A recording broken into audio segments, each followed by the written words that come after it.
ಈ ದೇಶದ ಎಲ್ಲ ಬಡ ಜನತೆಗೆ ದ್ರೋಹ ಬಗೆತಾ ಇದೆ ಬಿಜೆಪಿ ಸರ್ಕಾರ. ಇವತ್ತು ಎಲೆಕ್ಷನ್ ಆಗಲಿ ಅಂತ ಕಾಯ್ಕೊಂಡಿದ್ರು. ವೋಟಿಂಗ್ ಆದ ತಕ್ಷಣ ಇವತ್ತು ಎಲ್ಲ ಬೆಲೆಗಳನ್ನ ಜಾಸ್ತಿ ಮಾಡಲಿಕ್ಕೆ ಆದೇಶ ಕೊಡ್ತಾ ಇದ್ದಾರೆ. ಇವತ್ತು ಎಲ್ಲ ಹೋಟ್ಲುಗಳನ್ನ ಮುಚ್ಚುವಂತ ಪರಿಸ್ಥಿತಿ ಇವತ್ತು ನಿರ್ಮಾಣ ಆಗಿದೆ. ಸೌದೆ ಭಾಗ್ಯ ಕೊಡ್ತಾ ಇದ್ದಾರೆ. ಅರಣ್ಯ ಇಲಾಖೆಯವರು ಸೌದೆನೂ ತರಕ್ ಬಿಡಲ್ಲ. ಸೊ ಇದು ಸೌದೆ ಕಡಿಮೆ ಮಾಡಬೇಕು ಅಂತೇಳಿ ಎಲ್ಲ ಮೊದಲೆಲ್ಲ ಉಜ್ವಲ ಕೊಡ್ತಾ ಇದ್ದೀವಿ ಅಂತೇಳಿ ಅದನ್ನೆಲ್ಲ ಫೋಟೋ ಹಾಕ್ಸ್ಕೊಂಡು ಪ್ರಧಾನಮಂತ್ರಿಗಳು ನಡೆಸಿದ್ರು. ಈಗ 1000ಕ್ಕೂ ಹೆಚ್ಚು ರೂಪಾಯಿ ಜಾಸ್ತಿ ಆಗ್ತಾ ಇದೆ ಅಂತಂದ್ರೆ ಹೆಂಗ್ ಬದುಕಬೇಕು?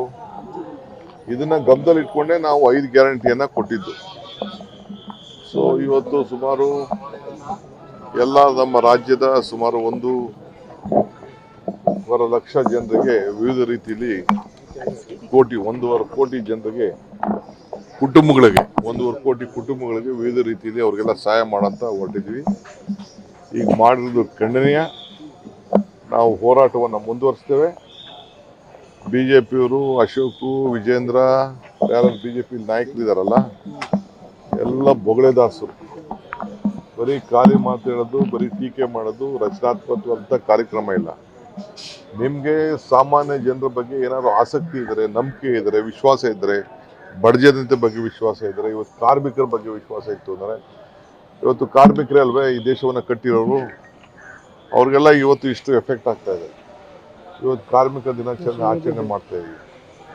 ಇವತ್ತು ನೀವೇ ಹೋರಾಟ ಪ್ರಾರಂಭ ಮಾಡಿ, ನೀವೇ ಧ್ವನಿ ಎತ್ತಿ. ಯಾಕೆ ಇವತ್ತವರೆಗೂ ಮಾತಾಡ್ತಾ ಇಲ್ಲ? ಬೇರೆ ಎಲ್ಲದಕ್ಕೂ ಮಾತಾಡ್ತೀರಾ, ಎಲ್ಲ ಟೀಕೆ ಮಾಡ್ತೀರಾ, ಹಂಗಾರೆ ಇದನ್ನ ಸಮಂಜಿಸ್ಕೊಳ್ತಾ ಇದ್ದೀರಾ?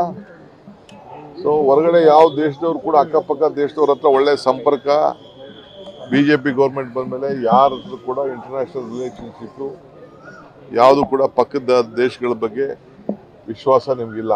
ಎಲ್ಲರನ್ನೂ ವೈರಿಗಳನ್ನ ಮಾಡ್ಕೊಬಿಟ್ರಿ. ಇದು ಮುಂದುವರಿತಾ ಇದೆ. ಇದು ಖಂಡನೀಯ. ಫಾರಿನ್ ರಿಲೇಷನ್ಶಿಪ್ಪು, ನಿಮ್ಮ ಟ್ರೇಡು ಎಲ್ಲ ಕೂಡ ಇವತ್ತು ಕೆಡ್ತಾ ಇದೆ. ಇದರಿಂದ ಇಂಥ ಅನ್ಯಾಯ ಆಗ್ತಾ ಇದೆ.